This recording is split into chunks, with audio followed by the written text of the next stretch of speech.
برادران اسلام اور میرے پیارے اسلامی بھائیوں اور بہنوں، السلام علیکم۔ آج میں اپنے اس ویڈیو میں آپ لوگوں کو حسد اور رشک کے بارے میں بتانے جا رہا ہوں۔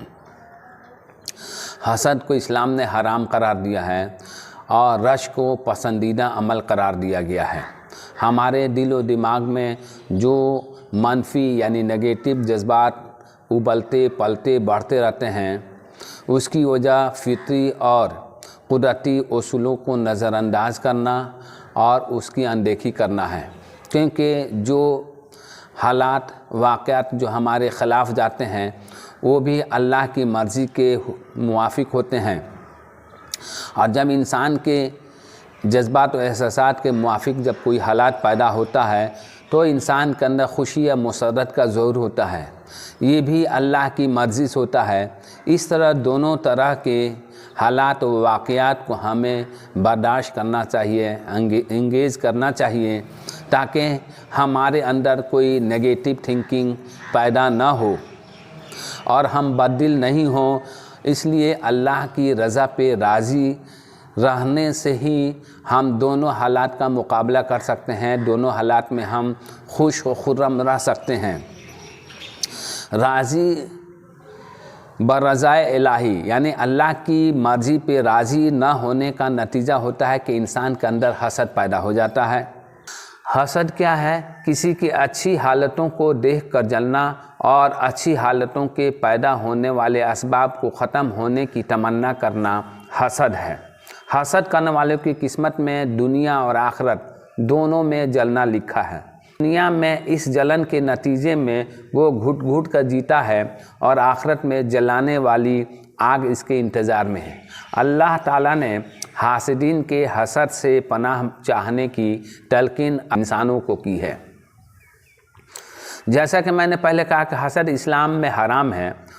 حاسد سوسائٹی کے لیے آفت ثابت ہوتا ہے اور اس کا ضمیر کسی کام میں بھی اطمینان حاصل نہیں کر پاتا۔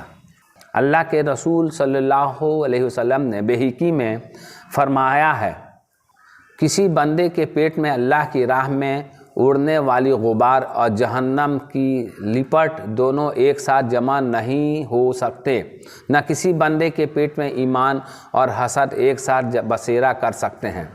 ابو داؤد کی حدیث میں رسول اللہ صلی اللہ علیہ وسلم نے فرمایا، حسد سے بچو، کیونکہ حسد نیکیوں کو اس طرح کھا جاتا ہے جس طرح آگ لکڑی کو۔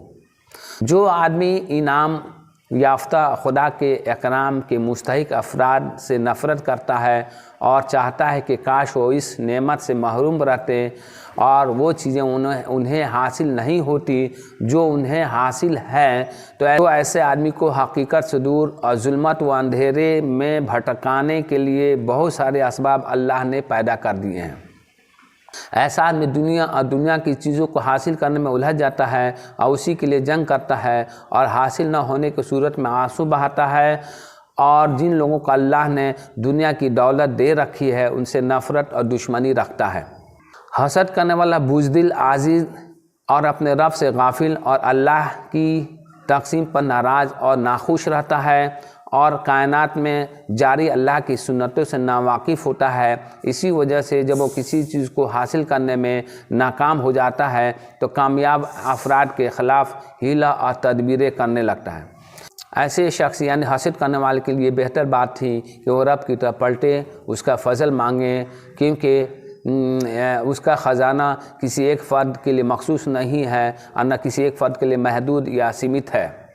پھر اس کے بعد پھر سے کوشش کرے، ہو سکتا ہے کہ پہلی کوشش میں وہ ناکامیاب ہوا ہو لیکن دوسری کوشش میں وہ چیزیں حاصل ہو جائے جس کی طلب اس کے اندر تھی، اور یہ حسد کرنے سے بہتر بات ہے، کیونکہ حسد کر کے وہ ان چیزوں کو حاصل نہیں کر سکتا ہے جو اللہ تعالیٰ نے دوسرے کو دے رکھی ہے۔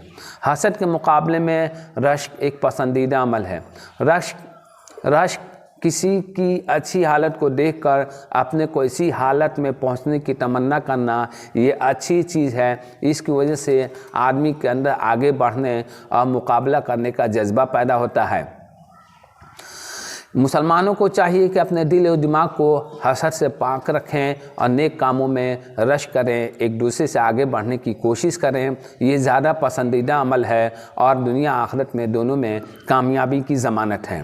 اس لیے ہمیں چاہیے کہ حسد سے حتی الامکان کوشش کریں تاکہ دنیا میں بھی جلن اور گھٹن سے بچیں اور آخرت میں جہنم کے آگ میں جلنے سے بچیں، اور رشک کر کے اپنی آخرت کو بنائیں۔ اپنے دنیا میں بھی اس کے ذریعہ صحیح طریقے سے ہم کما سکتے ہیں، کیونکہ اللہ کے خزانے میں کسی چیز کی کمی نہیں ہے۔ لیکن اگر ہم حسد سے نہیں بچیں گے تو ہمارا نقصان ہی ہوگا۔ اس لیے ہمیں چاہیے کہ حسد سے بچیں اور رشک کریں، رشک کے ذریعے اپنی آخرت اور دنیا دونوں کو بنائیں۔ جزاک اللہ۔ السلام علیکم۔